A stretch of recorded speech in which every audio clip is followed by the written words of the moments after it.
បាទសូមអរគុណគោរពជំរាបសួរអាយដាមហៅលោកស្រីអ្នកកញ្ញាជាពិសេសអតិថិជនរបស់ក្រុមហ៊ុនឆ្នោត Cam Lotto ទាំងអស់ជាទីគោរពបងជួបនេះសាច់ថ្មីសម្រាប់ការជិះលទ្ធផលឆ្នោតរបស់ក្រុមហ៊ុនឆ្នោត Cam Lotto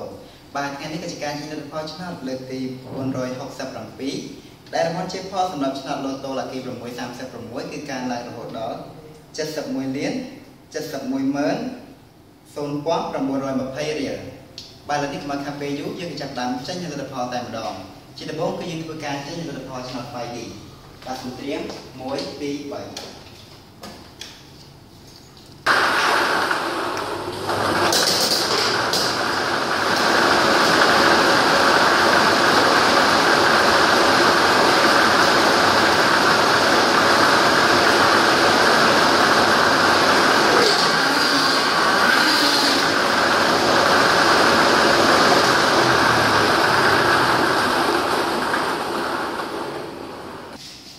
បាទឥឡូវនេះលទ្ធផលឆ្នោត 5D បានចេញមកហើយដូច្នេះខ្ញុំសូមធ្វើការប្រកាសលទ្ធផលតែម្ដងក្របពីប៉ុងទី1គឺមានលេខ7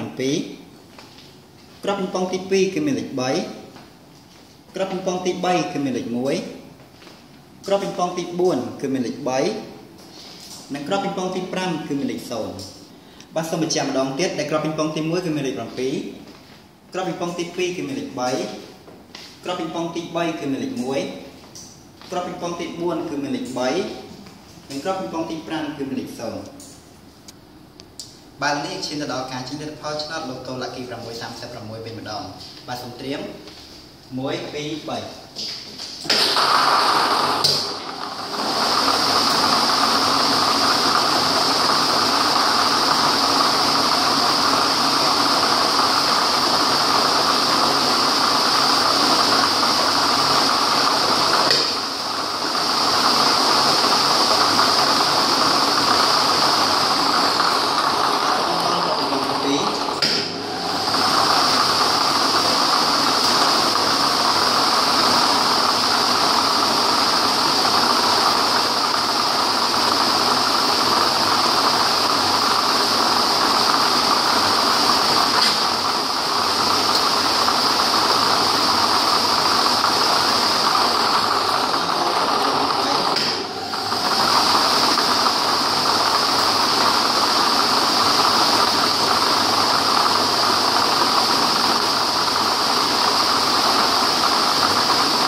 បាទលើនេះលទ្ធផលឆ្នោត Lotto Lucky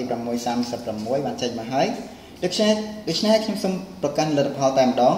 តែក្របពីប៉ុងទី1គឺមានលេខ7ក្របពីប៉ុងទី2គឺមានលេខ4ក្របពីប៉ុងទី3គឺមានលេខ